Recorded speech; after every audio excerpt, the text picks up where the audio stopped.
इससे पहले कि अपने घर के सामने वाले बरगद के पेड़ के पास आकर रुकी लग्जरी गाड़ियों के काफिले और सूट बूट पहने हट्टे कट्टे बॉडीगार्ड्स को देखकर शिवा कुछ समझ पाता।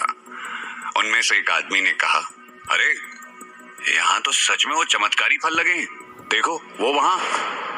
इतना कहकर उस बॉडीगार्ड ने पेड़ की सबसे ऊंची डाली की तरफ इशारा किया।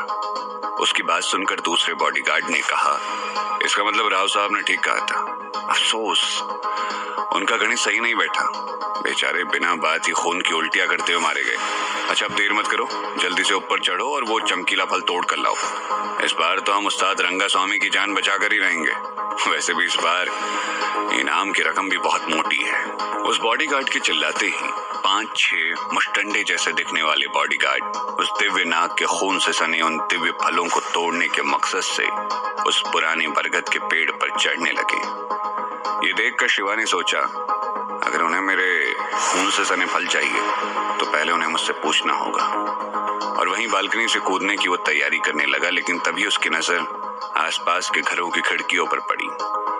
कुछ घरों की लाइटें जल चुकी थी और लोग अपना सर बाहर निकालकर झांक रहे थे। इसीलिए शिवा ने सीढ़ियों के रास्ते नीचे जाना ही ठीक समझा। शिवा सीढ़ियों से होकर टहलता हुआ नीचे तक आ गया और उस पेड़ के पास पहुंचकर वहां का जायजा लेने लगा। उसने देखा कि वहां लगभग 30 के आसपास बॉडीगार्ड्स मौजूद हैं और सभी केरल के मशहूर मार्शल आर्ट फॉर्म कलरीपट्टू में भी माहिर लग रहे हैं। लग्जरी गाड़ियों का लंबा काफिला सूट बूट और कलरीपट्टू की महारत देखकर ही लग रहा था कि वो किसी बहुत ही खास और जाने माने खानदान से ताल्लुक रखते हैं। इन्हीं बॉडीगार्ड्स के बीच एक लाल रंग का चमड़े का कोट पहने लंबी और रौबीली औरत भी थी, जो इन सारे गार्ड्स को अपनी उंगलियों के इशारे पर नचा रही थी। उसे देखकर ही लग रहा था कि वो इन सब की लीडर है।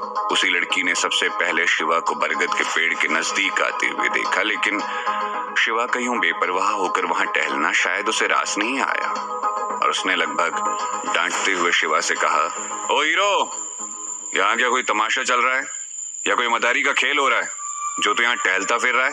चल भाग यहाँ से। उस लड़की के इस तरह बदतमीजी से बात करते ही शिवा की टेरियां चढ़ गई। उसकी नसों में उबाल आने लगा और उसका पूरा शरीर गुस्से से जलने लगा। शिवा की आंखें गुस्से से लाल हो गई और वो उस लड़की को घूर कर देखने लगा। अगले ही पल शिवा ने खुद को संभाला और मुस्कुराते हुए उस लड़की से विनम्रता के साथ पूछा, ये पुराना बरगद का पेड़ एक सार्वजनिक संपत्ति यानी पब्लिक प्रॉपर्टी है, तो मैं भला यहाँ क्यों नहीं आ सकता?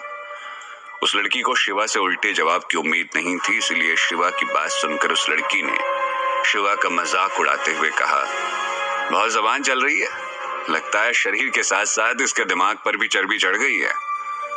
उस लड़की की बात सुनकर शिवा ने मुस्कुराते हुए उससे पूछा, क्यों, मैंने ऐसा क्या कह दिया? लेकिन इस बार शिवा की बात सुनकर वो लड़की गुस्से से भर गई। उसने चिल्लाते हुए कहा, आगे आप फिर बताती हूँ क्या कहा। लड़की की बात सुनकर शिवा ने बेपरवाह आगे बढ़ते हुए कहा, अच्छा तुम बुला रही हो तो ये लो, मैं आ गया। इतना कहकर शिवा उस लड़की की तरफ बढ़ने लगा।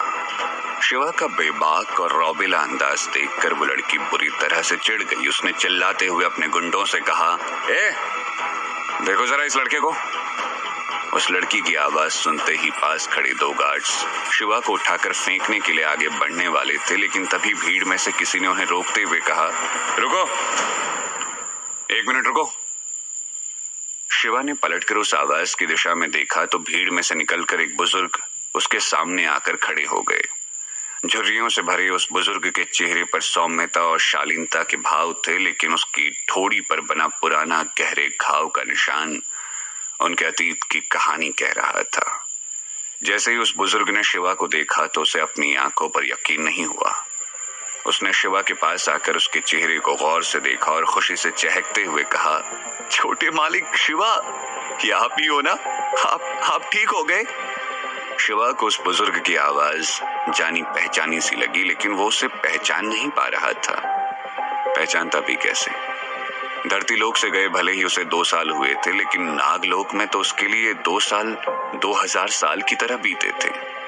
तो शिवा ने चौंकते हुए कहा, माफ कीजिएगा लेकिन मैंने आपको पहचाना नहीं। शिवा की बात सुनकर उस बुजुर्ग ने मुस्कुराते हुए कहा, अरे आपने मुझे नहीं पहचाना? मैं आपका मुरली काका, मुरली नाथन, याद है? आपके पिताजी के दवाखाने में काम करता था। उन्होंने तो बताया नहीं कि आप ठीक हो गए।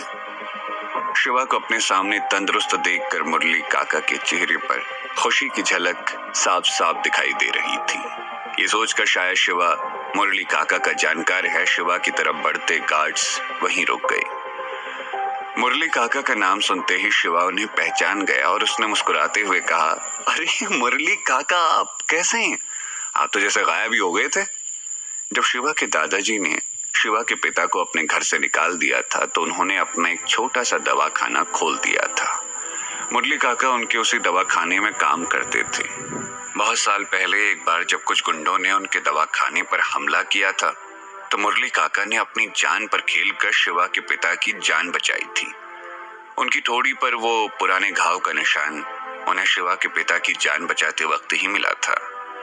शिवा के पिता अक्सर उस घाव को देखकर शिवा से कहा करते थे कि ये घाव उनकी और मुरली काका की दोस्ती की निशानी था। शिवा और मुरली काका आपस में बातें ही कर रहे थे कि इतने में वो लाल चमड़े का कोट पहनी लड़की उनके पास आकर खड़ी हो गई। उसे देखते ही मुरली काका ने झुककर उसे सलाम करते हुए कहा, छोटे मालिक, ये सभी स्वामी खानदान के लोग हैं। मैं यहाँ इन्हें इस पेड़ के फल तोड़ने के लिए लेकर आया हूँ। इतना कहकर मुरली काका ने धीमे स्वर में शिवा के कान के पास आकर कहा, ये नंदिनी मेम साहब है, उस्ताद रंगा स्वामी की पोती। समझने की कोशिश कीजिए छोटे मालिक, ये बड़े लोग हैं, हमें इन्हें नाराज नहीं करना चाहिए। स्वामी खानदान पूरे कोयम्बटूर में सबसे प्रतिष्ठित परिवारों में से एक था। उनके पास नाम, पैसा और ताकत तीनों की कोई कमी नहीं थी और फिलहाल नंदिनी उस खानदान का प्रतिनिधित्व कर रही थी। शिवा के मन में मुरली काका के लिए बहुत इज्जत थी, इसलिए उनकी बात सुनकर शिवा ने मुस्कुराते हुए कहा, मुरली काका, आपको फलों की डाली ही चाहिए ना, तो इसके लिए आप में से किसी को भी उस पेड़ पर चढ़ने की जरूरत नहीं है। लेकिन इससे पहले कि शिवा अपनी बात पूरी कर पाता, नंदिनी ने उसे बीच में ही टोकते हुए कहा, तुम अपने काम से काम रखो, समझे? इतना कहकर नंदिनी ने मुरली काका की तरफ देखते हुए कहा, मुरली, मैंने तुम्हें यहाँ उस दवाई की पहचान करने के लिए बुलाया था, तुम्हारी बकवास सुनने के लिए नहीं। उसके बाद नंदिनी ने अपने गार्ड्स पर चिल्लाते हुए कहा, तुम लोग खड़े खड़े मेरा मुंह क्या देख रहे हो? जल्दी से पेड़ पर चढ़ो और वो फलों की डाली तोड़ कर लाओ। बरगद का पेड़ पत्तियों से ढका हुआ था और वो फल जिन पर उस दिव्य नाग के खून की बूंदें गिरी थी वो पेड़ की सबसे ऊंची डाली पर लगे थे। इसलिए नंदिनी की बात सुनते ही वहां मौजूद गार्ड्स फुर्ती से उस बरगद के पेड़ पर चढ़ने लगे। एक गार्ड उस डाली से कुछ ही दूरी पर था कि तभी उसने चिल्लाते हुए कहा, मिल गया। लेकिन जैसे ही वो गार्ड उस फल को तोड़ने के लिए आगे बढ़ा, अचानक उसका संतुलन बिगड़ा और वो धड़ाम से नीचे गिर पड़ा।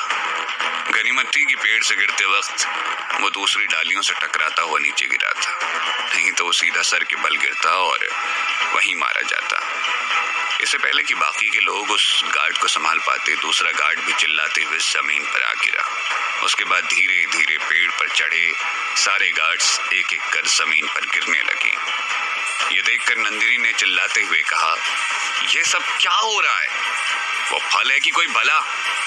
नंदिनी की बात सुनकर जमीन पर पड़े एक गार्ड ने दर्द से कराहते हुए कहा, पता नहीं मैम, लेकिन जैसे ही मैंने उस फल के पास जाने की कोशिश की, मुझे बिजली का एक जोरदार झटका लगा और मैं लड़खड़ा कर जमीन पर गिर पड़ा। उन लोगों की हालत देखकर शिवा ने मन ही मन कहा, कुछ भी कहो, लेकिन इन लोगों की हिम्मत की दाद देनी होगी। इनमें से तो कुछ के हाथ पैर भी टूट चुके हैं, लेकिन फिर भी ये लोग पीछे नहीं हटना चाहते। यहाँ शिवा अपने ही ख्यालों में खोया हुआ था और वहाँ नंदिनी ने अपने गार्ड्स को भेजकर बिजली से चलने वाली आरी मंगवा ली थी। जैसे ही शिवा की नजर उस आरी पर पड़ी, वो मुस्कुराते हुए नाव में सर हिलाने लगा, जिसे देखकर पहले से परेशान नंदिनी के गुस्से का पारा और चढ़ गया। नंदिनी ने शिवा की तरफ देखकर चिल्लाते हुए कहा, बहुत हंसी आ रही है ना? लगता है पिटने का शौक है तुम्हें। नंदिनी की बात सुनते ही शिवा ने झट से जवाब दिया, अब तुम इतनी बेवकूफ हो तो हंसी तो आएगी ना। शिवा की बात सुनकर नंदिनी चिढ़ गई। उसने गुस्से में झल्लाते हुए कहा, बच्चू, लगता है तुम्हें अपनी जान प्यारी नहीं है। अगर इतनी अकड़ है तो आओ, तुम तोड़ के दिखाओ ये फल। नंदिनी की बात सुनकर शिवा प्यार से मुस्कुराया और उसने आगे बढ़ते हुए कहा, ठीक है, अगर तुम यही चाहती हो तो यही सही। शिवा की बात सुनकर नंदिनी चौंक गई। अब तक उसे इतना तो समझ आ गया था कि बरगद के पेड़ पर लगे वो फल कोई आम फल नहीं है, लेकिन शिवा को फल तोड़ने के लिए उकसाकर मौत के मुंह में धकेल देने का ख्याल उसे परेशान करने लगा था। हालांकि शिवा के आत्मविश्वास को देखकर एक पल के लिए तो उसे लगा कि शायद शिवा वो फल तोड़ लाएगा, लेकिन अगले ही पल उसने इस ख्याल को खारिज कर दिया और मुरली काका की तरफ देखते हुए कहा, ठीक है मुरली, अब तुम भी इसे रोकने की कोशिश मत करना। बहुत अकड़ है ना इसमें। अभी पेड़ से गिर के अपनी हड्डियां तोड़वाएगा तो सारी अकड़ ठिकाने आ जाएगी। लेकिन तब तक शिवा बरगद के पेड़ के नीचे पहुंच चुका था। उसने नंदिनी की बात सुनकर मुस्कुराते हुए कहा, लेकिन मोहतरमा, मैं गिरूंगा तो तब ना जब मैं इस पेड़ पर चढ़ूंगा। शिवा की बात सुनकर नंदिनी ने उसका मजाक उड़ाते हुए कहा, अगर तुम इस पेड़ पर नहीं चढ़ोगे तो क्या इसके फल अपने आप चल के तुम्हारे पास आएंगे? नंदिनी का कटाक्ष सुनकर शिवा ने मुस्कुराते हुए कहा, सही कहा, ये फल खुद मेरे पास आएंगे। इतना कहकर शिवा ने अपने दाहिने हाथ की मुट्ठी बनाकर उसमें फूंक मारी और हल्के हाथ से पेड़ के तने पर घूंसा जड़ दिया। उसके हल्के हाथ का घूंसा भी उस सैकड़ों साल पुराने पेड़ के लिए किसी भूकंप से कम नहीं था। घूंसा पड़ते ही पूरा पेड़ जड़ समेत हिल गया। तो क्या शिवा अपनी शक्ति का इस्तेमाल करके नंदिनी को गलत साबित कर देगा? कौन है स्वामी खानदान के बड़े उस्ताद और ऐसी कौन सी बीमारी थी उनको जिसका